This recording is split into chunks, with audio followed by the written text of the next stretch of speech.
item and move to our next item, 9.1, bus back advertising procurement process. So welcome, Trudy. If you can highlight those matters, we have your report before us, which we can take as read. So any matters you'd like to bring to our attention in particular? Thank you, Chair. I know it's been a busy morning, so I'll keep it brief. In summary, this report was requested to give information around where Council was at with the procurement process of bus back advertising services. So in summary, we are currently drafting up the tender documents and would look to go out to the market in the next few months. In terms of the revenue share that tender process and award would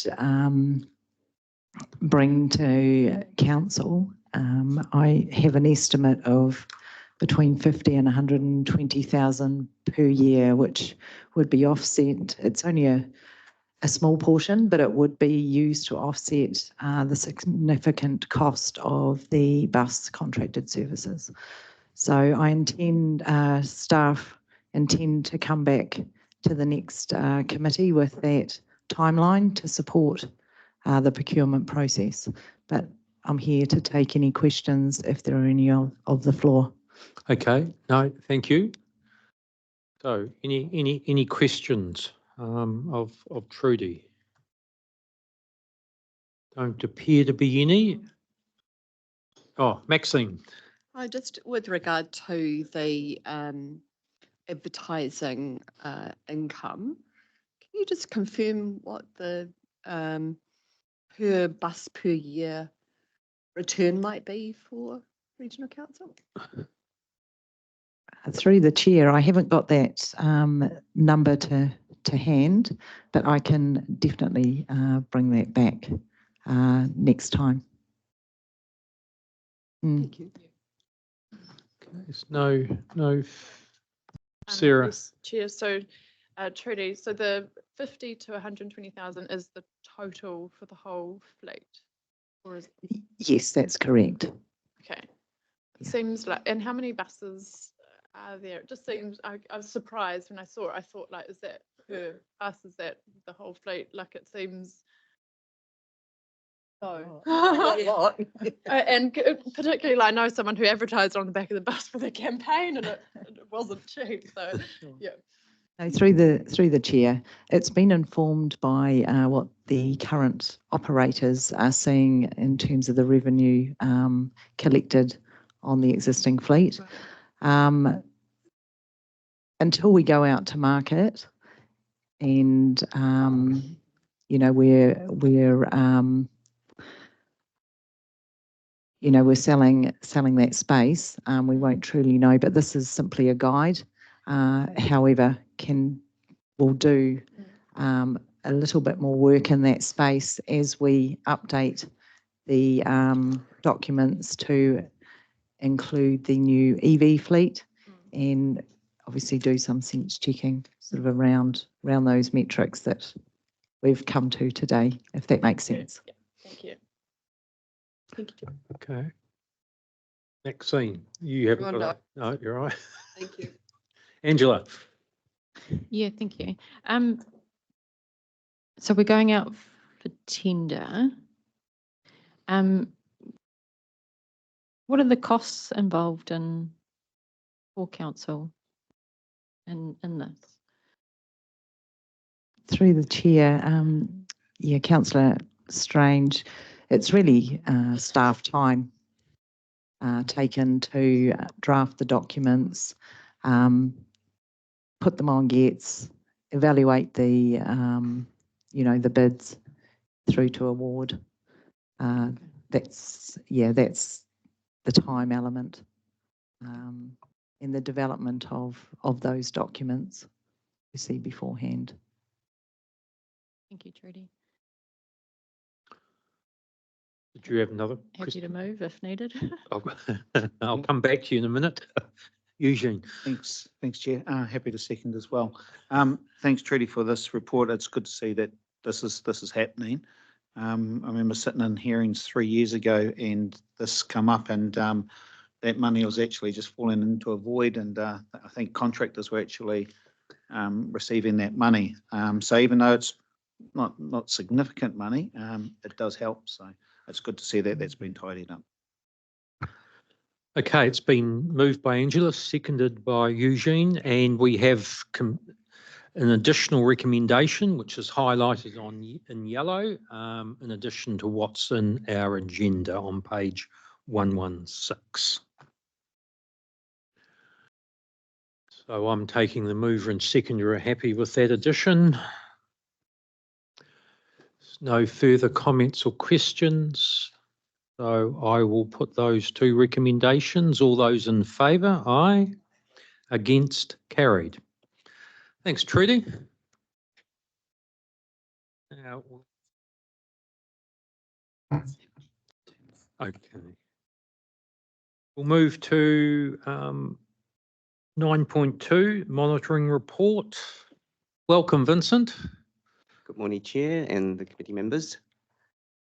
Trudy and I will be here today to speak about the PT operations and monitoring report. And with your permissions, I would like to take the report as read, but just highlight a few things.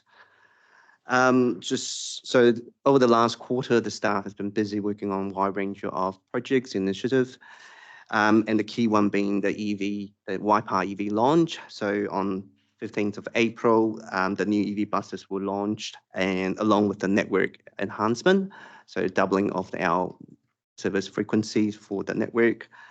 To celebrate the EV launch, a series of community events was held in Waipa and Te Amutu, just to raise the profile for the new EV services. At this stage, I haven't got any data, but the staff close to the scene have been reported that the EV bus has been very well received by the public. It's been very popular. For the next report, we'll bring back a bit more in-depth analysis around the patronage. Just on the network performance monitoring, we have introduced a new dashboard. So it's included in the report, just a quick summary around the network performance across the future-proof subregions. So it's still work in progress, and we'll continue to add new sort of indicators into that dashboard, but we will welcome any feedback from the committee as well in terms of any things that you wish to see added into the dashboard.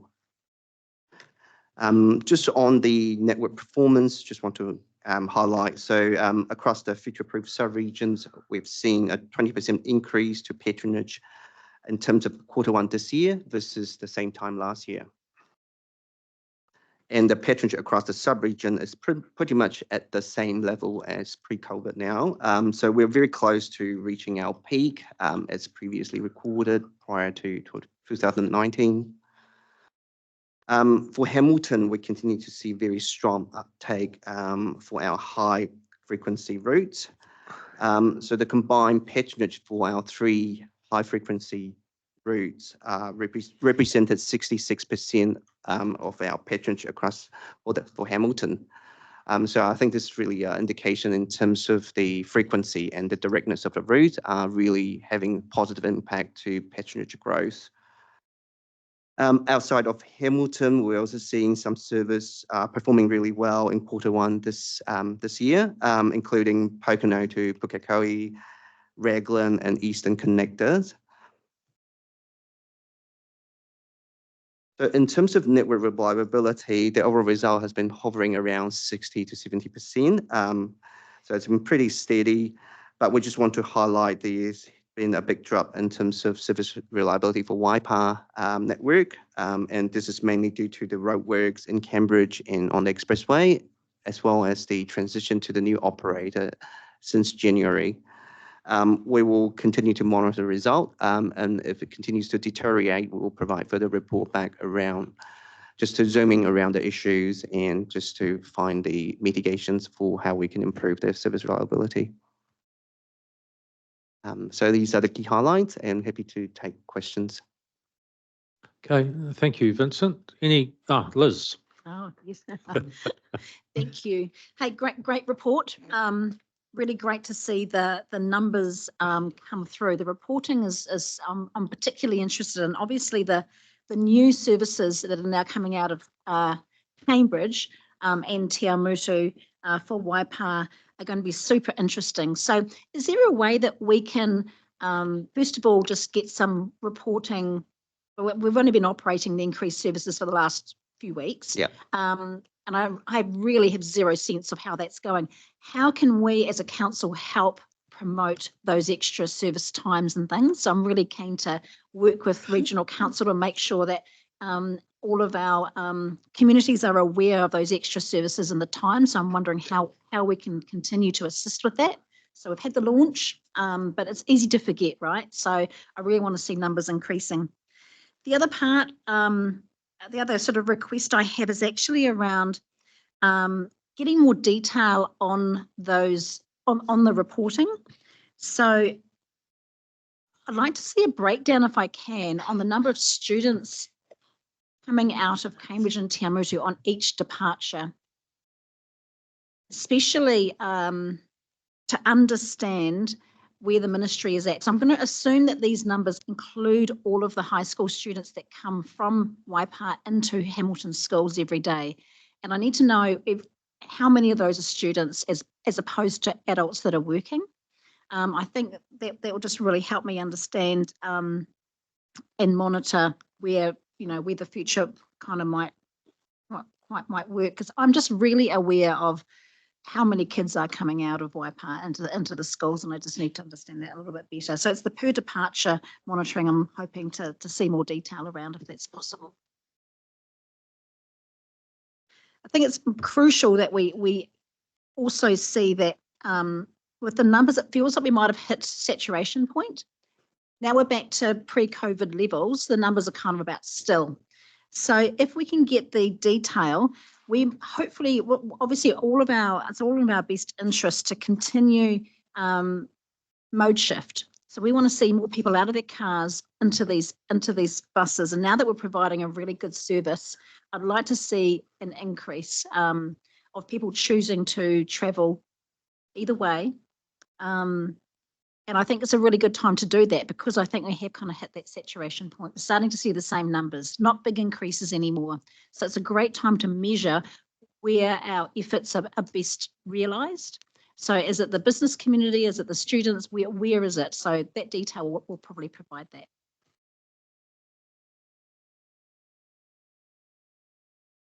Did you guys want to comment at all, or you? No, certainly. So I think in terms of the user profile, we definitely got that. We have collated the data, so we can present that at the next report in terms of who's boarding and in terms of the user types. Phil? Again, later on in the conversation, I've got some things that come back to that conversation. I'll touch on that again. Mayor Adrian? Yeah, mine's on the same lines. Obviously, there's the trial from Matamata still, so I'll look forward to the outcome of that when that trial ends as to where it's at. From a Matamata Piako perspective with the Eastern Connector, again, it's not just the data of the age group of the people catching the bus. It's also helped to understand who Gold Card. It's the same with Te Huia. What percentage of Gold Card passengers, because there's a high level of subsidy there. But for us at Matamata Piako is to understand this is Hauraki as well. So where are the people catching the bus, and who are, what is their age group potentially? Because I know there are a significant number of kids that do travel into Hamilton. If it's a specialist school like the St John's and things like that, that's fine. But again, it's around the Ministry of Ed and those numbers, because I see full schools here and schools out in our rural areas still with some capacity. So yeah, but really want to understand the subsidisation that's going on, and of course ours probably comes from a lower level, but I guess there's still numbers there. But just want to get some more detail to really appreciate who is it that's catching our buses, because then we know what the demand is for. It's all about the outcomes, isn't it? And who wants to catch a bus and who doesn't. Yeah, sorry, Chair. So we do share in terms of the monthly data with all the territorial authority in terms of the ticket types and the location of bus stops where people are getting. But we can do kind of a quick summary and as part of the future proof reporting as well. Perhaps I should go back to the staff to see if I can find some reports. Yeah, we do provide detailed report to council each month. Yeah, great, thank you. And I was just going to add that, as Trudy mentioned, or Vince mentioned, the dashboarding that we've produced here is a work in progress. So there's certainly opportunity for us to evolve it to suit your needs and your aspirations over time. So it's good feedback for us. One little thing. Just before you do that, Sarah, in terms of you were wanting to talk about bus capacity at school travel Oh, yeah. times, Now the, I think okay. we'll add that in now, Yeah, part of this discussion. right. I mean, essentially, it's something that we've brought up before, but we had some submitters come in a couple of times in recent months, and there's also a lot of other feedback coming from the community that we're seeing. So, the issue is children are waiting potentially, an hour to get the bus to go home. It's causing safety issues. Some people are saying it takes an hour and a half to even 2 hours for my kid to get school to home. So just keen to better understand the challenges that we have around capacity and what are the potential solutions and how can we kind of keep this as a live issue. Oh. So this is a live issue. Yeah. I guess just yes. for this committee to. Yeah. So as you know, we have had presenters to this committee. We've shared with you responses that we've sent back to those presenters talking about this issue. In the background, I've been working with the Ministry of Education and Waka Kotahi to try and agree a plan for how we look to take forward school transport topics more generally. But in addition to that, staff have been working on some baseline data and an improved set of understanding about all of the things you've just asked for. And we are planning on coming to the August committee of this subcommittee, the August meeting of this subcommittee, with really three things: the data, aspirationally a plan for school transport going forward, and a suggestion about how the network review work and the PT pathways funding would form parts of the response to that as well, because that's where the contract shaping, sizing, scaling can give us the capacity to evolve our network. And back to the Cambridge comments and the Matamata comments, that's not just within the Hamilton area, that's across the whole region. So we see these flows happening in all sorts of different areas. We also, specifically for Hamilton, are aware of the good relationships that the City Council has with some schools, and we're keen to leverage those as well to help us get a better sense of the school's understanding. So I'm going to suggest that we take forward an action to continue working with the City Council staff to work together with the schools on some of those topics rather than having two cars on the driveway. I think there's a way we can do this better together. So those were the high level thoughts on the topic as it stood when I got a sense of what you were looking to ask. Okay. Does that cover what you were thinking? So I'm happy then to wait for August rather than taking time now, since it sounds like it'll be back to us then. I think just that data will be really as well. Cool. Thank you, Phil. Thank you, Jen. Just as Sarah, an Adrian. add on to it, I guess the challenge too that probably you find in the city as well is the expectation of a service when people are sending their kids out of zone.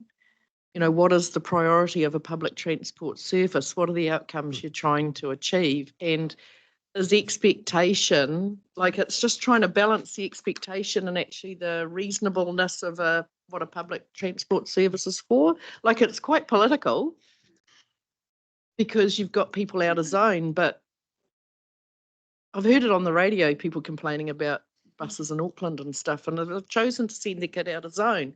So there's that convenience factor and choice. I think, I I mean, I understand the difficulties around it. I think though the people within the city, ultimately we have very little influence over people's choices or rules around zoning and things. So I think the key thing is ensuring that this generation right now gets a really positive experience of public transport, you know, and it's about, you know, all the other bigger issues of congestion and stuff. And so, yeah, understand those issues, and it's, I guess a lot of that's just out of our control, even if like many things that don't make sense. Okay. Yeah. No further comments or questions on that. I think, and you've outlined those matters that you're coming back to the committee on, Phil, so I don't think we need to resolve on those. That'll be noted. I agree. They were primarily actions that have been recorded previously, Yep. so in February and, Yep. and November. So, yeah. So on page 119, and there's a recommendation before you to receive the monitoring report. If someone to move and second that, thanks, Sarah. Looking at Maxine. Oh, sorry, Carolyn. Okay, so it's been moved and seconded. There's nothing further. I'll put that. All those in favour? Against? Carried. So that brings us to the end of the formal meeting. And thanks, Trudy and Vincent for that. Just before ask Phil for the closing karakia, just a reminder in terms of the agenda setting process and all around that. It's important if you have matters that you'd like to be considered to go on the agenda, please raise those with your representative on the Transport Working Group, and then that'll all be discussed and then the agenda set. So that's the process.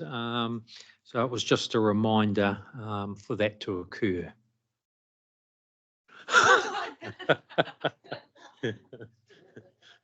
Well, it's chaired by Phil, and it includes Vishal, and it includes Brian Hudson, and it includes people from Wakakotahi. Okay, so otherwise, thanks very much, everyone, for the input and discussions today.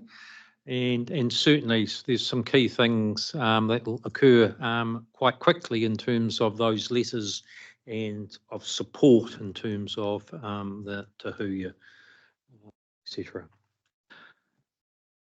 Oh.